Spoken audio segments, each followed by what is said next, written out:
السلام عليكم ورحمة الله وبركاته. مقعي واني مع عبد الله محمود waxaan ka tirsanaa akaadimiyatul iimaan waxaan halkan ka akhrin doonaa gabay ku saabsan Falastiin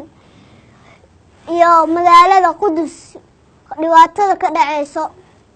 qarniyadan adduunyada si baa loo qaldaayay qarax muuqatay doonayaan shacabku ku qarinteeda awalay si qaab daran caruur qasa ku laayeen Qudustayni meeleeyeen haddana qusul halaga taago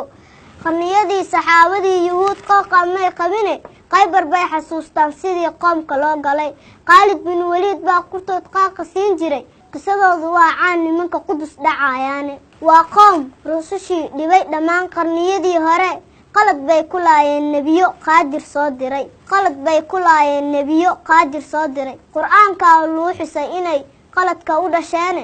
qansiir baaba lay dhiga barkood sidana loo qoray qaswadii Mareykanna kulay way isla qabaane qooxuma taraano wadaad muslimka qaxinayso ha u qaadan quwadan inay sii qatan doonto qusul aad ka furto Qudus marnama qeyl u noqon mayso qabriyaan ka doorana inaan Qudus ka sabirnaaye